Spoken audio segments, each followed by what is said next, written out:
दोस्तों एक बार फिर से आप सभी का स्वागत है आपके मेरे यूट्यूब चैनल पर। और आज के इस वीडियो में हम पढ़ेंगे लैब असिस्टेंट ज्योग्राफी के एग्जाम की दृष्टि से एक महत्वपूर्ण जो टॉपिक है हमारा, जो प्रैक्टिकल से संबंधित है। और इस टॉपिक का नाम है मानचित्र परिचय और मानचित्र के प्रकार। ठीक है दोस्तों, तो सबसे पहले पढ़ेंगे हम मानचित्र का परिचय। तो मानचित्र की परिभाषा सबसे पहले देखते हैं। तो दोस्तों, पृथ्वी का धरातल यानी कोई भी धरातल है उसका हम मानचित्र बनाते हैं। तो पृथ्वी के किसी भी धरातल के हिस्से का निश्चित मापनी के आधार पे उसको क्या है, कागज पर प्रदर्शित करना है, क्या है हमारा मानचित्र कहलाता है। जैसे कोई भी क्षेत्र है उसको मैंने इस प्रकार बिना किसी दूरी निश्चित मापनी के आधार पे कागज पे प्रदर्शित कर दिया तो ये कोई मानचित्र नहीं कहलाएगा। यानी पृथ्वी का कोई भी धरातल है, पृथ्वी के कोई भी धरातल के हिस्से का निश्चित मापनी के आधार पे हम उसको जब कागज पर प्रदर्शित करेंगे तभी वो क्या कहलाएगा, मानचित्र कहलाएगा। ठीक है दोस्तों, तो सबसे पहले दोस्तों देखते हैं कि विश्व का सबसे पहले मानचित्र किसने बनाया। दोस्तों ऐसा माना जाता है कि विश्व का सबसे पहले मानचित्र है वो एनेक्सीमेंडर ने बनाया था। एनेक्सीमेंडर, और ये कहाँ के थे, यूनान या ग्रीक। ठीक है दोस्तों, और इन्होंने एनेक्सीमेंडर ने ये जो विश्व का जो नक्शा है या मैप है वो सबसे पहले कब बनाया था, तो 6वीं शताब्दी ईसा पूर्व है एनेक्सीमेंडर ने बनाया। और जब इन्होंने ये मैप बना के तैयार किया और इन्होंने विश्व का आकार देखा तो इनके अनुसार जो मैप बनाया गया था उसमें विश्व का आकार कैसा था, यानी जो वर्ण का आकार कैसा था, तो वो सिलेंडर के आकार का। ठीक है दोस्तों, याद रखना।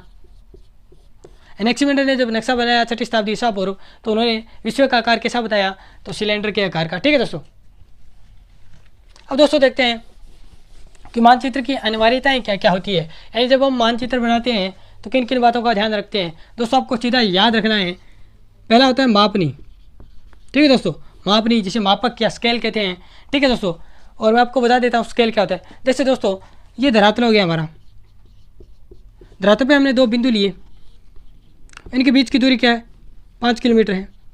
और इसी दूरी को जब मैं क्या है कागज पर प्रदर्शित करूँगा तो मैंने क्या किया, कागज का जो 1 सेंटीमीटर है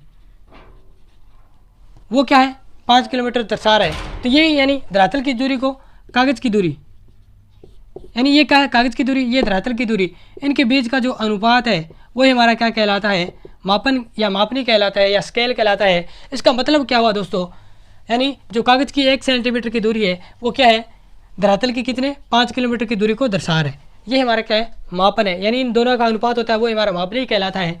इसके बाद में दोस्तों आता है, दूसरा आता है मानचित्र प्रक्षेप। ये क्या होता है दोस्तों, यानी मैप प्रोजेक्शन। दोस्तों आप सभी जानते हैं कि जो पृथ्वी है उसका आकार 3D है, जियोड है। यानी 3D का मतलब क्या होता है दोस्तों, ऐसी कोई वस्तु जिसके हम ऊंचाई भी देख सकते हैं, लंबाई भी देख सकते हैं, चौड़ाई भी देख सकते हैं, तीनों चीज़ें देखें, वही हमारा क्या है, वो क्या है 3D, उसे बोलते हैं 3D। तो दोस्तों अगर हम मानचित्र यानी जब कागज पर प्रदर्शित करते हैं तो पृथ्वी तो क्या है 3D है, तो उसको हम ऐसे का ऐसा, यानी पृथ्वी को ऐसा का ऐसा हम कागज पे यानी मानचित्र पे प्रदर्शित कर सकते हैं, तो नहीं कर सकते। तो यानी जो पृथ्वी का जो 3D स्वरूप है, 3D स्वरूप है, इसको क्या है 2D में तब्दील करना और 2D में क्या करके कन्वर्ट करके मानचित्र पे क्या है कोरना, यानी क्या है मानचित्र पे क्या है उसको बनाना, यानी मानचित्र उसका बनाना है। यानी 3D को 2D करके क्या है मानचित्र बनाना क्या कहलाता है, मानचित्र प्रक्षेप, मैप प्रोजेक्शन। ठीक है दोस्तों, इसके बाद बात आता है हमारा मानचित्र व्यापीकरण। व्यापीकरण इसमें दोस्तों क्या होता है, यानी हम कौन सा मानचित्र है वो किस टॉपिक पर बना रहे हैं, जलवायु से संबंधित बना रहे हैं, किसी क्षेत्र की ऊंचाई से संबंधित बना रहे हैं, किसी क्षेत्र का आबोहवा तंत्र दर्शा रहे हैं, किसी क्षेत्र की सड़क मार्ग दर्शा रहे हैं, नदी मार्ग दर्शा रहे हैं, वो सभी चीज़ें इसमें आती है। चौथा आता है कि मानचित्र अभिकल्पना। इसमें मानचित्र में हम कौन कौन से रंगों का चयन करेंगे, कौन कौन से ऐसे प्रतीक दर्शाएंगे। इसके अलावा बात करें हम उसका जो रेखाएं वगैरह खींचेंगे वो कैसी होगी, और इसका जो टॉपिक उसको जब लिखेंगे तो वो कैसा सुंदर लिखना चाहिए, वो सभी चीज़ें मानचित्र की अभिकल्पना में देखी जाती है। अब दोस्तों हमारा मानचित्र बन के क्या है, इन चारों चीज़ों से हमारा मानचित्र बन के क्या हो गया, रेडी हो गया। अब क्या करेंगे, इसका उत्पादन करेंगे, यानी एक मानचित्र हमारा बन के तैयार हो गया तो उसको फोटो कॉपी निकालेंगे और बेचेंगे। ठीक है दोस्तों, तो लास्ट में क्या होता है, 5वां आता है हमारा मानचित्र का निर्माण, उत्पादन। ठीक है दोस्तों, ये पांचवा, ये क्या है, मानचित्र की अनिवार्यताएं। क्या है सभी ये अनिवार्यताएं, हमें इन चीज़ों की ध्यान रखनी चाहिए जब हम मानचित्र बनाते हैं। ठीक है दोस्तों, अब देखते हैं दोस्तों, एक इंपॉर्टेंट जानकारी मैं आपको देता हूं कि सर्वे ऑफ इंडिया, भारतीय मानचित्र कौन बनाता है? सर्वे ऑफ इंडिया कौन बनाता है? Survey of India. ठीक है दोस्तों, और सर्वे ऑफ इंडिया की स्थापना कब हुई थी? तो 1767 में। और याद रख लेना, जो सर्वे ऑफ इंडिया है उसका मुख्यालय कहाँ पे है? मुख्यालय है देहरादून। देहरादून उत्तराखंड की राजधानी है। ठीक है दोस्तों, तो जो सर्वे ऑफ इंडिया है, जो भारत के मैप बनाते हैं, तो वो उसकी स्थापना कब हुई? 1767 में। और इसका मुख्यालय कहाँ पे है? तो उत्तराखंड की राजधानी देहरादून में। ठीक है दोस्तों, ये बात आपको याद रखनी है। और दोस्तों, ये सभी जो चीज़ें हैं वो आपको मैं जो क्लास 11 की बुक है उससे संबंधित चीज़ें हैं वही बता रहा हूँ, और ये टॉपिक दिए गए हुए हैं दोस्तों। ठीक है दोस्तों, अब बात करते हैं दोस्तों मानचित्र के प्रकारों की।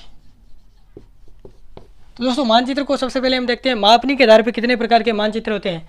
तो मापनी के आधार पर देखते हैं,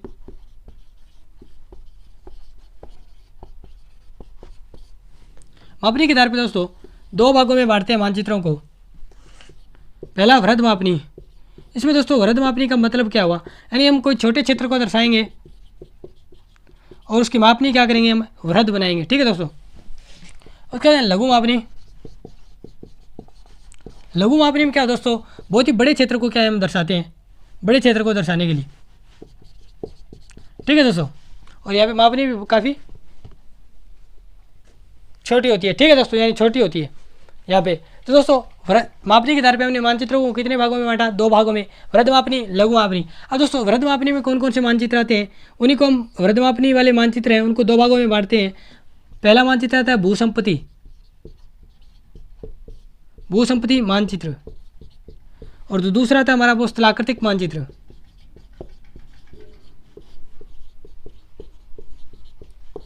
यानी पहला भूसंपत्ति मानचित्र, दूसरा स्थलाकृतिक मानचित्र। इसी प्रकार लघु मापनी वाले होते हैं, इनको भी हम दो भागों में बांटते हैं। पहला भित्ति मानचित्र यानी वॉल मैप, और दूसरा आता है हमारा एटलस। ठीक है दोस्तों, यानी मापनी के आधार पे हमने दो भागों में बांटा मानचित्र को, वृहद मापनी वाले मानचित्र, लघु मापनी वाले। फिर से वृहद मापनी वाले मानचित्रों को दो भागों में बांटा, भूसंपत्ति मानचित्र और स्थलाकृतिक मानचित्र। इसी प्रकार लघु मापनी वालों को दो भागों में बांटा, भित्ति मानचित्र, वॉल मैप और एटलस मानचित्र। ठीक है दोस्तों, अब देखते हैं दोस्तों कि जो भूसंपत्ति मानचित्र है, भूसंपत्ति दोस्तों नाम से पता चल रहा है भूसंपत्ति, यानी दोस्तों यहाँ पे जो गांव में लोगों की भूमि होती है उनका जो सरकार नक्शा वगैरह रखती है वो सभी मानचित्र हैं वो सरकार के द्वारा है, वो भूसंपत्ति से संबंधित बनाए जाते हैं। यानी जो किसानों की जो भी कृषि भूमि है उनका क्षेत्र। अगर बात करें हम नगरों में जो प्लाट वगैरह जो लोग लेते हैं उनके जो नक्शे बनाए जाते हैं वो सभी भूसंपत्ति मानचित्र के अंतर्गत आते हैं। और इसमें दोस्तों जो गाँव में जो भूमि दर्शाई जाती है, यानी जो गाँव में जो भूमि या नक्शा बनाया जाता है वो किस मापक पे बनाया जाता है? दोस्तों गांव में जो अनुपात रहता है वो 1:4000। अगर बात करें नगरों की तो नगरों में ये अनुपात रहता है 1:2000। ठीक है दोस्तों, दोनों बातें आपको याद रखनी है।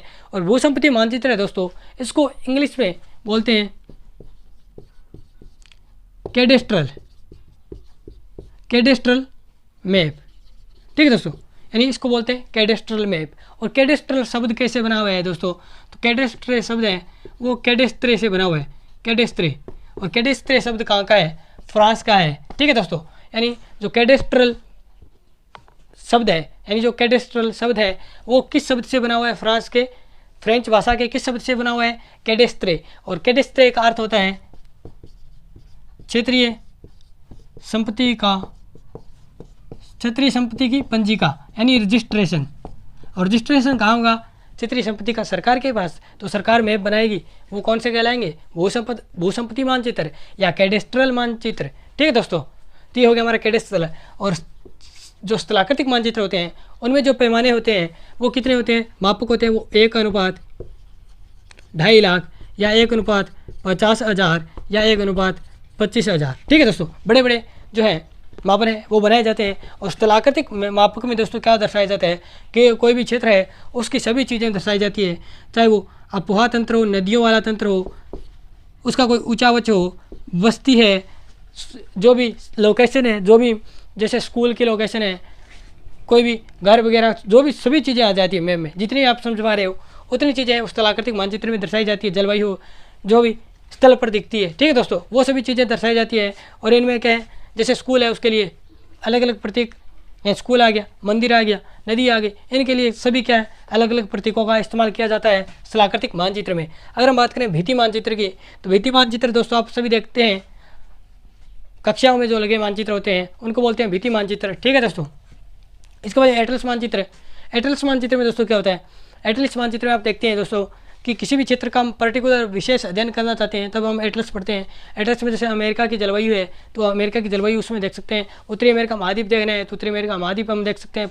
पूर्ण रूप से स्पेसिफिक कोई मानचित्र बनाया जाता है वो कहलाता है हमारा एटलस मानचित्र। और दोस्तों यहाँ पे आज हमने क्या देखा, मानचित्र का परिचय देखा और मानचित्र की जो अनिवार्यताएं वो देखी और मानचित्र का जो प्रकार देखा, ठीक है दोस्तों, मापनी के आधार पे। और अगले वीडियो में हम देखेंगे प्राकार्य या विशिष्ट कार्यों के आधार पे क्या है मानचित्र का प्रकार। तो दोस्तों वीडियो आपको कैसा लगा आप कमेंट बॉक्स में बताइए। अगर आपको अच्छा लगा है तो इसको लाइक कर दीजिए और हमारे चैनल को सब्सक्राइब कर लीजिए। धन्यवाद।